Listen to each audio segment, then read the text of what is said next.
देखिए मंसूर, अभी अतर ने ये कहा कि फैसल वाडा साहब इनके प्रोग्राम में थे और उन्होंने जो बात की टिकटॉक हुकूमत के हवाले से और कनीजों की और नौकरों के हवाले से, उन्होंने किसी का नाम तो नहीं लिया। यार बिल्कुल, वो नाम ना लेके भी सब कुछ वो इस तरह की बातें कर रहे थे, तंज कर रहे थे, वो सबको, पूरी कौम को समझ आ रहा था। लेकिन इसका जवाब क्यों नहीं आया हमारी क्यादत की जानिब से कि एक शख्स जिसकी कराची में, पाकिस्तान में वजह शोहरत सारी दुनिया को मालूम है, जो शख्स इमरान खान को बाप, बुशरा बीबी को अम्मी जी कहता था और फिर अम्मी जी और अब्बा जी का काफिला छोड़ के वो निकल गया, उसकी बातों का क्या जवाब देना? फिर अजमा ने ठीक ही कह दिया कि एक जहनी मरीज है, आप भी जहनी मरीज समझ के ऐसी बातों को इग्नोर किया करें, उन पर लंबे तबसरे ना किया करें कि कौन शख्स हवाले से क्या कह रहे हैं। तो बाकी जो आपने कहा जी, हम तो ये चाहते हैं मंसूर कि मफाहमत हो, इनके साथ बात हो, किसी तरीके से ये जो मामलात हैं ये ठीक हो। लेकिन इनका मुतालबा क्या होता है आगे से?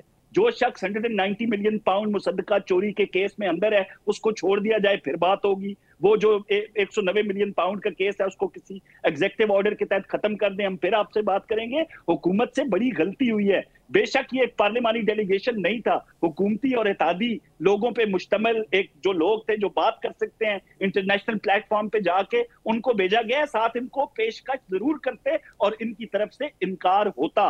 वहां पे भी पहला मुतालबा ये होता, भाई इमरान खान को छोड़ो, फिर हम पाकिस्तान के लिए अपना किरदार अदा करने के लिए तैयार हैं। देख कौसर साहब, ये तो कौसर साहब ये तो आपने खुद ही प्रिज्यूम कर लिया ना, हमने ऑफर नहीं कराई, हम कर देते तो ये कहते हैं कि इमरान खान को रिहा करो। सर आपने खुद ही प्रिज्यूम कर लिया कि वो ये जवाब देते आगे से। एससीओ हो, वो प्रेसिडेंट के मामलात हो, उसके बाद कौमी सलामती के जितने मामलात थे, एससीओ के मामले के ऊपर, एससीओ के मामले के ऊपर वो एहतजाज करने लगे तो उन्होंने अपना एहतजाज वापस ले लिया था। आप याद करें, बिल्कुल इसी तरह किया था इन्होंने। बैठने की बातें कर रहा हूं भाई, बैठने की बातें कर रहा हूं। कब ये बैठे हैं आपके साथ? ये कोई ना कोई बहाना, और सबसे पहले इमरान खान और फिर पाकिस्तान का नारा बुलंद करते हैं और चले जाते हैं। अभी आपके प्रोग्राम के अंदर शायद ने फिर कहा नवाज शरीफ के कारोबारी मफादात, हाँ। ये तो कह के निकल जाते हैं। अब जो मासूम पाकिस्तानी बैठ के इनको सुन रहे होते हैं, वो इनकी बातों को सच नहीं तो वो अभी आपको प्रूफ दे देते हैं। सर ऐसी कौन सी बात है कौसर साहब? ये सबूत देंगे ना? नहीं वो दे देंगे सर, वो दे देंगे ना। अब इसी टॉपिक पे रहें, ठहरे, वो दे देते हैं। उसमें ऐसी कौन सी बात उनके पास होगा? शायद साहब आपके पास क्या प्रूफ है सर के शरीफ खानदान के जो है वो भारत में कारोबारी मरासिम है? बताइए। देखिए वो उस टाइम मरी जो दिनजाल आया था, उसका यहाँ पे क्या इंटरेस्ट था? और कौन आया था सर? उनका कारोबारी डील नहीं था। कौन आया था? जो इंडिया से जो डेलीगेशन आया था। इंडिया से कौन सा डेलीगेशन आया सर? दजाल मरी में आया था, मुलाकात हुई वहाँ पे। क्या आपने कहा कौन आया था सर? वो आप जदाल के वो जिंदाल कह रहे हैं शायद साहब, आप वो दजाल नहीं था, जिंदाल था। जिंदाल, मैं समझा दजाल कह रहे हैं। जिंदाल ही बोल रहा हूँ शायद मैं नहीं, दजाल अल्लाह ना करे। बाकी जो उसमें वहाँ पे इनकी वहाँ की जो मुलाकातें हैं, आप देख ले वो क्यों आया था इधर, किस लिए आया था, क्या लेने आया था यहाँ पे? क्या वो कारोबारी मीटिंग नहीं थी इनकी?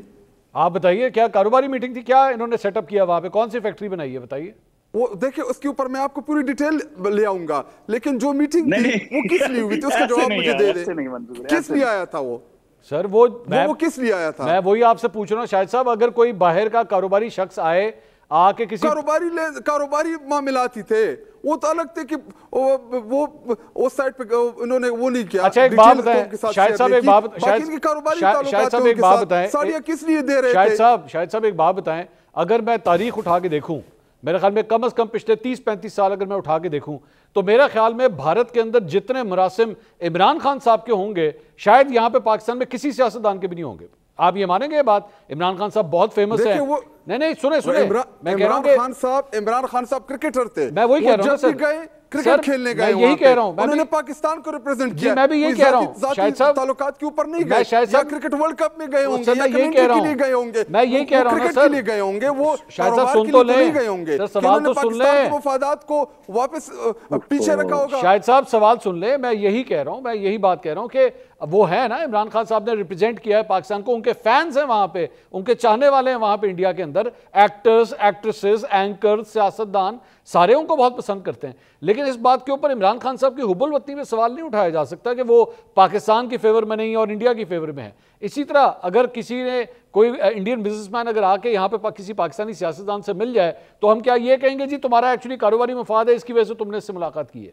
देखिए जब बगैर वीजे के आप आएंगे तो फिर ये शकूक इन शकूक शुबात का इजहार ये तो एक होगा। और बोतान, और दूसरी एक और बात ये इल्जाम, नवाज बगैर शरीफ वीजे कौन सा स्टार रहा है कि जी उसके फैंस होंगे।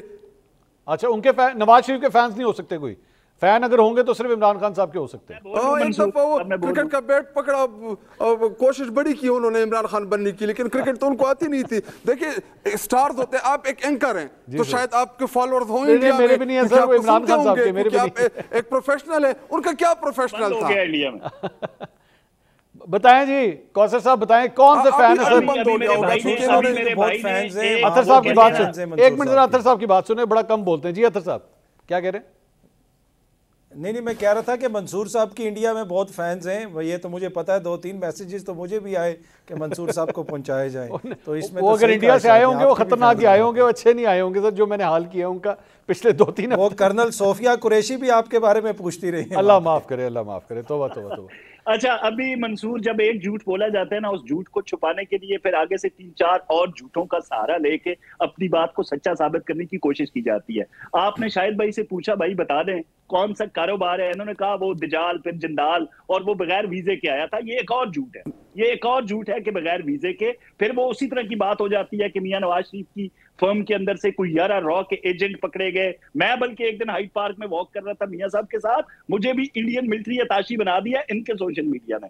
तो ये तो सारा ही बिल्कुल झूठ का है ना, इसके सिवा इनके पास होता कुछ नहीं। मैं इनसे अपील करूंगा खुदा के लिए ये शरायत, ये मशरूत मोहब्बत जो है पाकिस्तान के साथ, इससे बाहर निकल आए। हम आपको हुब्बुल वतनी का सर्टिफिकेट नहीं देते, हम आपकी हुब्बुल वतनी पे शक भी नहीं करते, लेकिन ऐन जंग के दौरान जिस तरह आपका लबो लहजा था वो पूरे पाकिस्तान ने देखा। मैं पार्लियामेंटेरियंस की बात नहीं कर रहा, मैं सूबाई असेंबली में बैठे पीटीआई के लोगों की बात नहीं कर रहा, मैं इनके सोशल मीडिया पे जो बाबा कोडा और इस किस्म के अकाउंट्स हैं यार, एक तो नाम मंसूर भाई इस पे भी थोड़ा सा बात कर लेते हैं। इस पे मुझे अगर आप 2 मिनट दें, बोले शायद साहब, बोलिए शायद साहब, बोलिए। नवाज मुंबई हमलों के हवाले से नवाज शरीफ ने क्या बयान दिया था, मुझे वो बता दे थोड़ा सा। बताइए क्या बयान दिया था, आप बताइए। आप बयान बताएं फिर मैं आगे आपको बता देता हूं। आप बयान बता दें, बताएं क्या बयान। आपको पता है क्या दिया था उन्होंने बयान? मैं कहता हूं, ऑन रिकॉर्ड है, आप बताएं। ऑन रिकॉर्ड है ना, आप बता दें। ऑन रिकॉर्ड है नवाज शरीफ का बयान मुंबई हमलों के हवाले से। ऑन रिकॉर्ड है, कारगिल जंग के हवाले से उनका क्या बयान है, ऑन रिकॉर्ड है। जनरल बाजवा के हवाले से लंदन से जब इनकलाबी बना क्या बोल रहे थे फौज के हवाले से। आपका स्पीकर है सादिक, जब पुलवामा इंसिडेंट हुआ, ऑन रिकॉर्ड है उनका बयान। ख्वाजा आसिफ की आप तकारीर उठा के देख लें, ऑन रिकॉर्ड है। मरियम नवाज की आप फौज के और इनके हवाले से आप तकारीर उठा के देख लें, ऑन रिकॉर्ड है। मेरा मोबाइल नहीं, वरना मैं अभी आपको लगा देता। अगर आप 2 मिनट में अपना मोबाइल मंगवाता मैं लगा देता हूँ, ताकि आपको शुभ ना हो कि ये नवाज शरीफ ने बोला या नहीं बोला। शाहिद साहब ये बताइए कि जब पाकिस्तान ने एटमी धमाके किए उस वक्त वजीर आजम कौन था? उस वक्त नवाज शरीफ। तो वो क्रेडिट आप देंगे उनको कि नहीं कि वो भारत के मुकाबले में किया था? देखिए वो तो फिर आप पीपल पार्टी वाले कहते कि जी बुनियाद वहां भुट्टो साहब ने रखी थी। देखिए जो आप रखी थी ये हैं, अभी मैं आपको एग्जांपल देता हूं। अभी J-17 जो थंडर तैयारे हैं इस टाइम हमारे दौरे हुकूमत में खरीदे गए, हमारे दौरे हुकूमत में उसका वो हुआ। तो अभी जब उन्होंने जंग लड़ी तो क्रेडिट कौन लेता है? झूठ बोल रहे हैं भाई। नहीं शायद साहब आप मिक्सअप करके 2 जहाजों को मिक्सअप कर गए। वो J-17 थंडर नहीं था, वो J-10C है। वो J-10C है जिसने अभी ये मिसाइल मारे हैं, ये आपके दौर में आए थे। J-17 का एक्चुअली जो संगे बुनियाद था और वो बिल्डिंग हुई थी वो नवाज शरीफ साहब के दौर में हुई थी। मैं यही कह रहा हूं, मैं यही कह रहा हूं कि अगर एक F-16 कि शायद पीपल पार्टी के दौर में खरीदे गए हो या किसी मार्शल लॉ के दौर में खरीदे गए हो, तो वो अगर कल को परफॉर्म करेगा तो हर बंदा क्रेडिट लेता है कि जी इसने मेरे दौर अभी जो जंग लड़ी है तो F-16 तो इस दौरे हुकूमत में या पिछले 5-10 साल में हमने नहीं खरीदो, हमारे साथ पुराने जहाज हैं। देखिए ये स्टेट की पॉलिसीज होती है। अगर नवाज शरीफ वज़ीर आज़म ना होता, मंसूर अली खान होता, अतर काज़मी होता, जो भी होता, ये एक भी धमाके होने थे और ये होते।